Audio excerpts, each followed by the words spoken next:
চুপচাপ এখানে বসে থাকো। দেখো মেয়ে ছেলে সামনে মাথায় বেশি আমি এই সারাত তোমার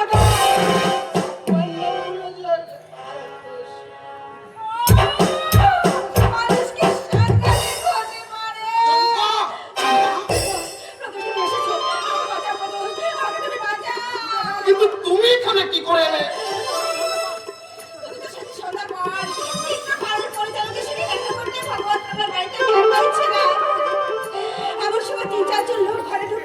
আমি চিৎকার করবার আগে ওরা আমার হাত মুখে বেঁধে ফেলে। বুঝেছি, কোন গুন্ডার দল তোমাকে এখানে ধরে নিয়ে এসেছে। ও তোমাকে খুঁজতে সারা কলকাতা শহর আমি তোর পাহাড় করে ফেলেছি। তারপর নিরাশ হয়ে পুলিশে খবর দিয়েছি। কিন্তু কে কে তোমাকে এখানে ধরে নিয়ে এসেছে? বিশাল সান্যাল।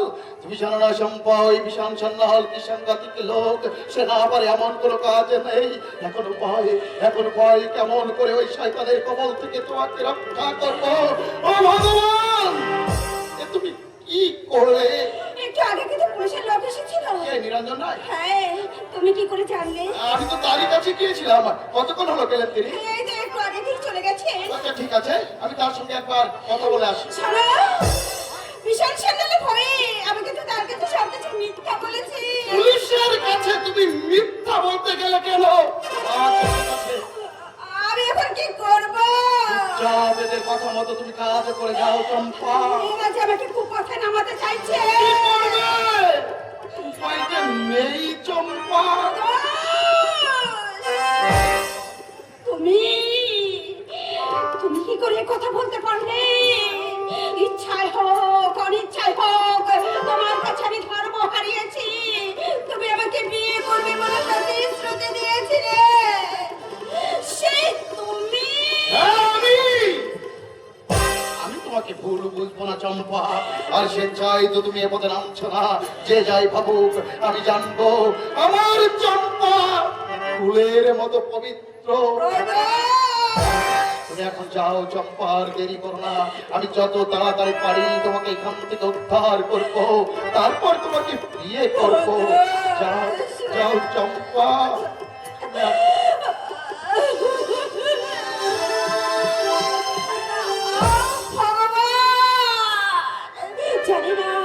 জানি না কি আছে আমার অদৃষ্টে, কি আমার পরিণাম।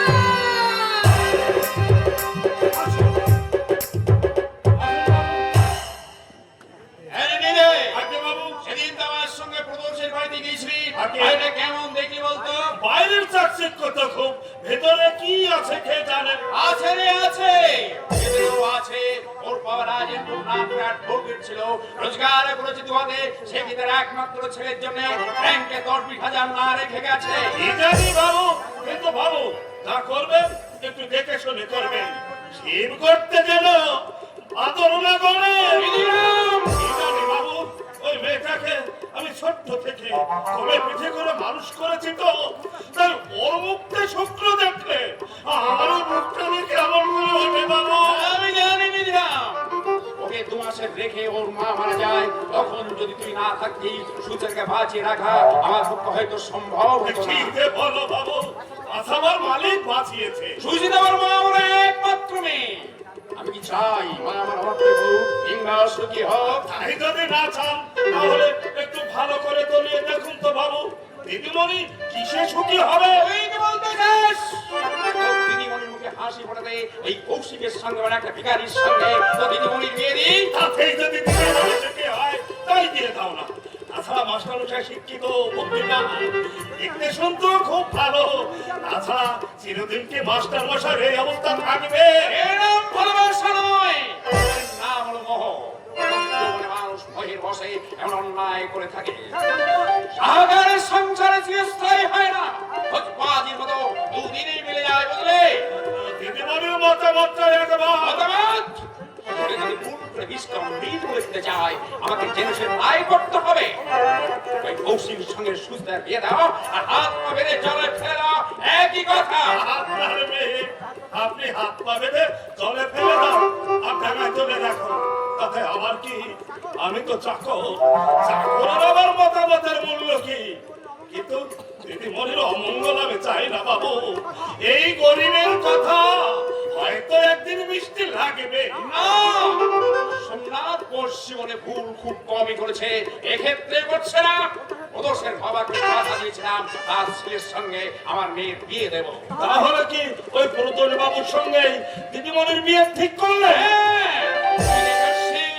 সুচিতার ভালোর জন্যই করছি, দয়া করে তুমি আর সাবধানী করতে এসো না।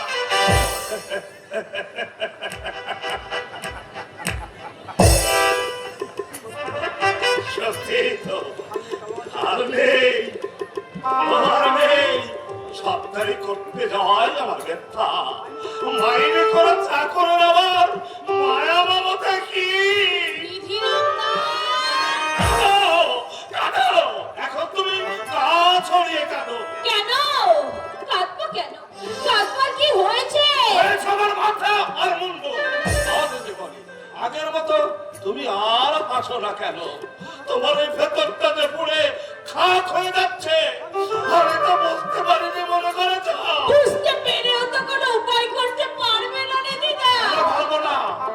দিদিমণি একটু শক্ত হয়ে বাবুকে বুঝিয়ে বলো, সারা জীবন না কেঁদে একদিন বাপের অবাধ্য হয়ে হাসির পথটা বেছে নাও না গো দিদিমণি। কিন্তু নিধিদা, মাস্টার মশার কথাটা একবার ভাবো তো দিদিমণি।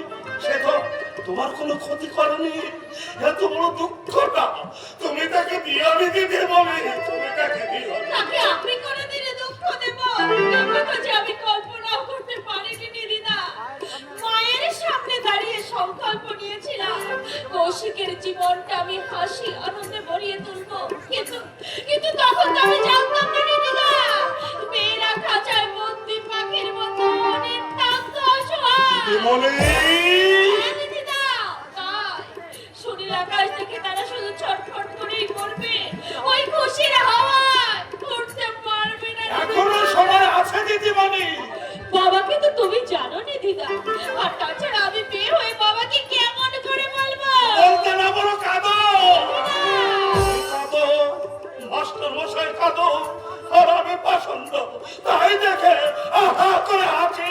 নিধিদা, জানো দিদিমণি, গোবিন্দ আমার একমাত্র ছেলে ছিল। ওই ওই মধুসূদন মাস্টারের স্কুলে পড়তো। মধু মাস্টার না ওকে খুব ভালোবাসতো। হঠাৎ একদিন ওই জম্বেটা এসে আমার বুকে হাতুড়ি আমার গোবিন্দকে কেড়ে নিয়ে গেল। কিছুদিন পর গোবিন্দর মা গোবিন্দর শোকে মারা গেল।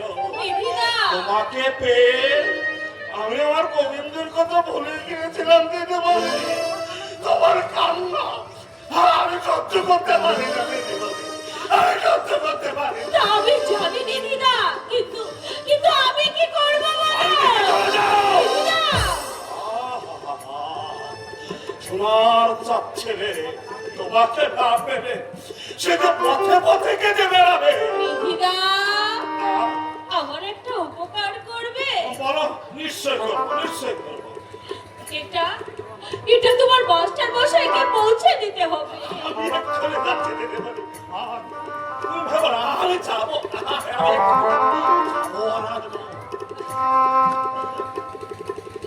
বাবা বাবা তার একমাত্র মেয়ের সুখ চাইছে, মেয়েকে ব্যর্থতার মাঝে ঠেলে দিয়ে। আর কৌশিক কৌশিক তার প্রিয়ার সুখ চাইছে, বঞ্চনার আঘাতে ক্ষত বিক্ষত করে রুক্ষ কঠিন অর্থ সম্পদের মাঝে জীবন্ত সমাধি দিয়ে। কিন্তু কিন্তু এই কি সুখ? কেউ তো আমার সত্যিকার জীবন চাইল না। দাদা দাদা, এই অসম্ভব, এ কিছুতেই হতে পারে না। এবং হবে বাবা, এর সঙ্গে তোমার ভবিষ্যৎ জড়িত। তার সঙ্গে কেমন ব্যবহার করতে হয় এই শিক্ষাও তুমি পাওনি। তুমি ছেলে মানুষ নাও, লেখাপড়া শিখেছো, ভালো মন্দ বলবার বয়স হয়েছে। তাই হয়েছে বলেই তো একটা ধূসর ভবিষ্যৎকে নিজের জীবনের শ্রেষ্ঠ আশ্রয় বলে মেনে নিতে পারছি না বাবা। মা ভাই আমি তাকে সমর্থন করতে পারি না, যেহেতু তোমার ভবিষ্যৎ করে দেওয়ার সব দায়িত্ব আমার। কিন্তু সেই ভবিষ্যৎ আমার কাছে সুখকর না দুঃখদায়ক, তাকে তুমি একবারে ভেবে দেখেছো কি? অন্ধকার দেখছ। কন্যা স্নেহ আমি যতই কাঁদর হই না কেন, তবু তোমার অন্যায় জিদের কাছে আমি কিছুতেই মাথা নত করবো না। বাবা আমি স্পষ্ট দেখতে পাচ্ছি দুদিনের এই মৌখিক ভালোবাসার খেসাব দিতে হবে তোমাকে জীবনভর চোখের জলে। উল্টাও তো হতে পারে। আর তাছাড়া আমার মোহ, এটা আবার তুমি ভাবছো কেন? বাবা মোহ নয়, কৌশিককে যে আমি মনে প্রাণে ভালোবাসি। হ্যাঁ বাবা, আমি যে তাকে কথা দিয়েছি, দুজনে কালীঘাটে নিজেদের ভবিষ্যৎ মিলনের প্রতিশ্রুতি দিয়েছি। তোমার শাসনের ভয় পারবো না সে প্রতিশ্রুতি আমি ভঙ্গ করতে। পারবো না নিজেদের সুখ শান্তি আশা আকাঙ্ক্ষা অভিভাবকদের কঠোর শাসনের পায়ে জলাঞ্জলি দিতে। সত্যকে মুখ ফুলিয়ে স্বীকার করবার শিক্ষা তুমি তো আমায় দিয়েছো বাবা। এগুলো তোমাকে আমি এমন শিক্ষা দিইনি যাতে সমাজ সংস্কার পর্যন্ত ভুলে যাবে।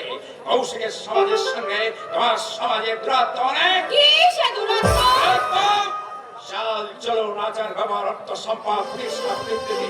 কৌশিক গরিব আর তুমি অভিজাত ঘরের ধনীর দুলারি। কিন্তু বাবা, রূপে গুণে বিচার বুদ্ধিতে কৌশিক কি কোনো ধনীর দুলালের চেয়ে কোনো অংশে কম? এই নিয়ে আমি তোমার সঙ্গে তর্ক করতে চাই না। আমার শেষ কথা, এই প্রদোষের সঙ্গে তোমার বিয়ে হবে। বাবা! এই ব্যতিক্রম যদি ঘটাতে চাও, তাহলে তোমার বাবার মৃত্যুকেই দেখে আনতে হবে। বাবা! উফ, ভগবান!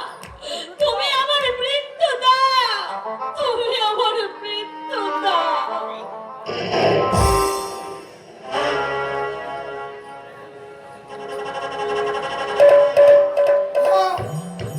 এইবার বলুন ওস্তাদ। একটা মততার সন্ধান আছে, কমসে কম 70,000।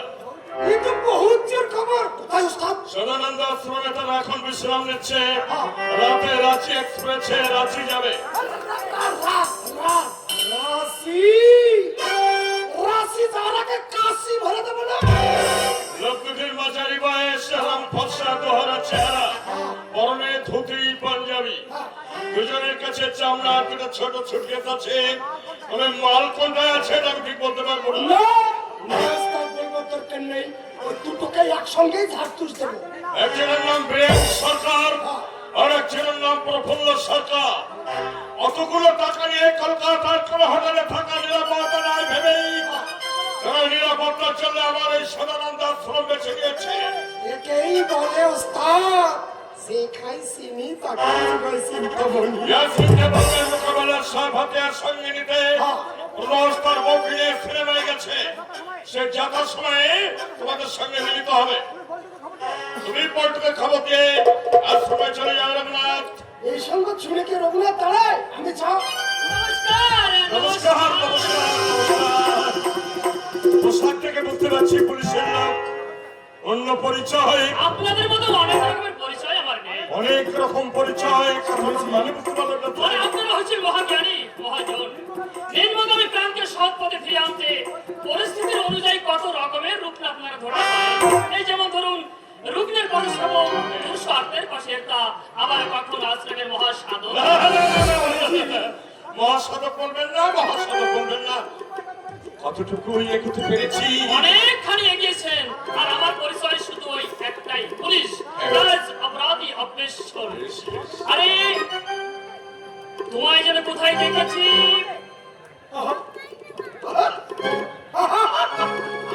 হ্যাঁ তোমায় দেখতে পারেন, দেখতে পারেন।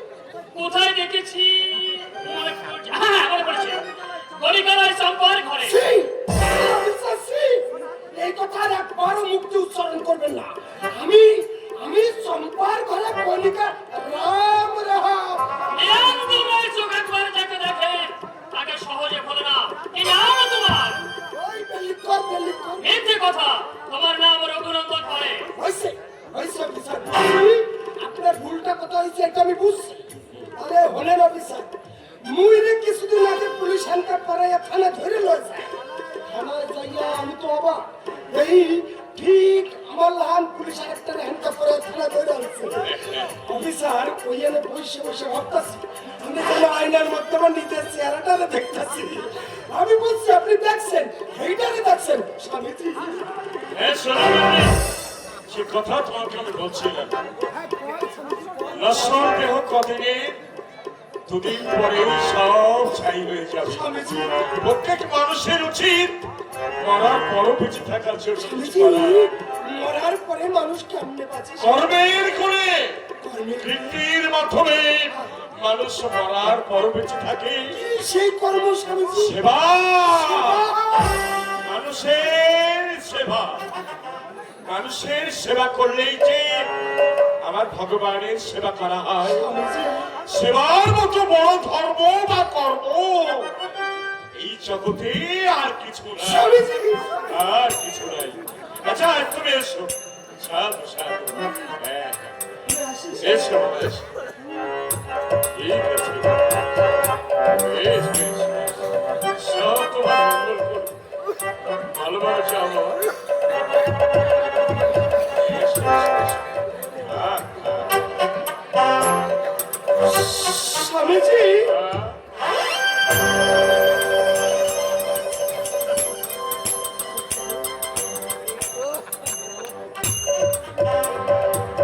স্বামীজি দেখতে খুব সেবা পরায়ণ। আমি কে? তুমি যে পথে চালান, আমি তো সেই পথেই চলি। কিন্তু এই চলার শেষ কোথায় তা একবার ভেবে দেখেছেন? আমি কেন ভাববো? আমি কেন ভাববো? সব ভাবনা সেই পরম পুরুষের শ্রীপাদ কর্ণে আমি সমাপন করছি। আসলে একদিন আশ্রমে হ্যাঁ, সারা জীবন তো চোর গুন্ডা নিয়ে কারবার করলেন, শেষের দিনের জন্য কিছু সঞ্চয় করুন না, দেখবেন এই অনাবিল আনন্দের সাপ একবার পেলে আর কোনো কিছুতে মন বসে না, আর কোনো কিছুতে মন বসে না। আসবেন কিন্তু? হ্যাঁ অবশ্যই আসবো। বেশ বেশ বেশ।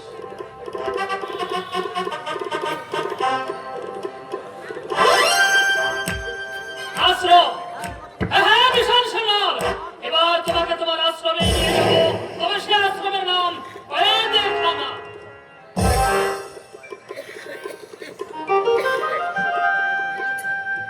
আশ্চর্য ব্যাপার, এতগুলো প্রকাশকের কাছে গেলাম, শ্রদ্ধা সহকারে কেউ দুপাতা পড়েও দেখলে না। অবজ্ঞা করে সবাই ফিরিয়ে দিলে, সবাই বললে আপনি নতুন পাণ্ডুলিপি রেখে যান। সবাই হলে পড়ে দেখবো। গোটা সংসার যেন প্রতীক্ষা করছে, এই গরিবদের কোন রকমে সুযোগ দেওয়া হচ্ছে না। চোর চোর! আমাকে ছেড়ে দিন।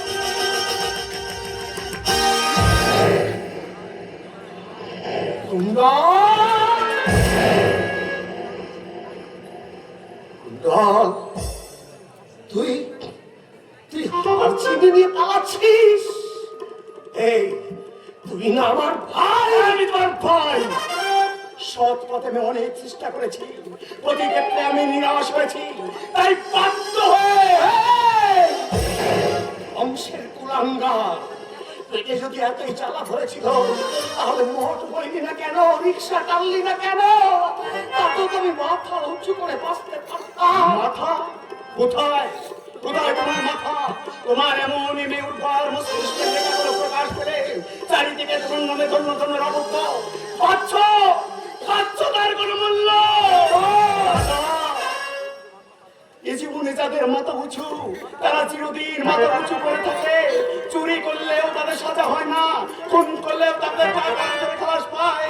আর যাদের টাকা নেই, তাদের শিক্ষা দীক্ষা পরিবার তোমার পচাবাকের মতো অবকায়ে পড়ে থাকে।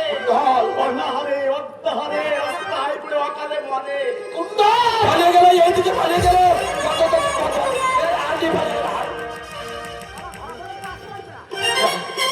এইবার তুই পালা, ধরা পড়লে ওরা তো কাজ তো রাখবে না। এটা আমাকে দাও দাদা, তুই চলে যা। আমার অপরাধে আমি তোমাকে শাস্তি দেবো না দাদা। আমার কথা আবার দোষটা চলে যা বলছে, এটা আমাকে দাও দাদা। ওরে, বড়দেরই তো চিরদিন ঝড় ঝঞ্ঝার দাপট সহ্য করতে হয়।